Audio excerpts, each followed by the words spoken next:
We asked UVM students to describe Vermont in one word, and here were their responses. Mountain. Trees.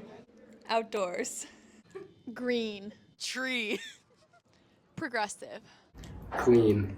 Maple. Mountain. Vermont is known for its breathtaking and pristine scenery, with 74% of the state being forested. But with biofuel being the main source of energy production in Burlington, Vermont's most populated city, forested areas are decreasing and air pollution is increasing. I remember a few years ago when some Burlington officials asked me to come up and help them celebrate the fact that Burlington had become a zero carbon city. And I thanked them for the invitation and I thanked them for their work. And I said I couldn't do it because it wasn't actually true. The reliance on McNeil means that Burlington is a carbon city. The McNeil plant that Bill mentions is located here in Burlington, and it produces 1/3 of the city's energy per year. The plant is marketed as a sustainable solution, promoting the use of biomass as opposed to fossil fuels. Biomass refers to the burning of biological materials, primarily wood, for producing electricity. Stop Vermont Biomass explains that the scientific understanding of the climate, health, and ecological impacts of biomass burning has become much stronger since the McNeil power plant stations were built, and now shows clearly that this kind of energy production is unnecessary, dangerous, and damaging to the climate and biodiversity, whether or not the wood is said to be harvested sustainably. There really could not be a more stupid or suicidal way to produce energy. McNeil is the largest single source of carbon dioxide emissions in Vermont, emitting over 453,000 tons of carbon dioxide per year. Biomass not only emits more carbon per unit of energy than coal, it also requires the destruction of our greatest sequester of carbon, Vermont's forests.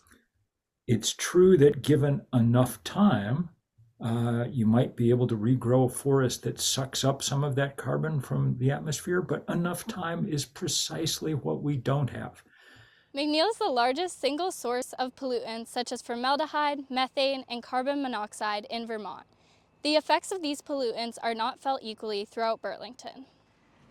Downwind of McNeil lies the Old North End, one of the most densely populated and historically marginalized neighborhoods in Burlington. McNeil is located here. With each non-blue dot on this map representing a person of color, the communities surrounding McNeil are some of the most racially diverse in Burlington. Environmental injustice exists because systemic racism is embedded in housing, the economy, education, and policy. BIPOC individuals in Vermont report greater negative impacts from environmental factors than their white counterparts. According to the Vermont Department of Health, Black or African American people living in Vermont are twice as likely to visit the emergency department for asthma than all other racial or ethnic groups. To quote this VTDOH study, Vermont doesn't do a good job of recognizing or acknowledging people who aren't white. Burlington Electric, Vermont Gas, and Evergreen Energy are planning a project to expand the McNeil generating station, potentially solidifying the use of biofuel in the Burlington area. To create lasting change, community organization and grassroots efforts are essential. Top-down approaches are inadequate in addressing an issue as systemic as environmental injustice. This starts with a continuation of community dissent for the expansion of McNeil. It's time for Vermont to move past the use of biofuel, for the safety of the Burlington community and for greater climate resilience. Come with me as we roll into a sustainable future. Join the rising chorus demanding Burlington and the UVM Medical Center say no to district energy and the expansion of McNeil. We deserve real climate solutions, not more pollution and greenwashing. Scan the QR code on the screen to sign the petition to stop the expansion of McNeil, or click the link in the caption to volunteer with Stop VT Biomass.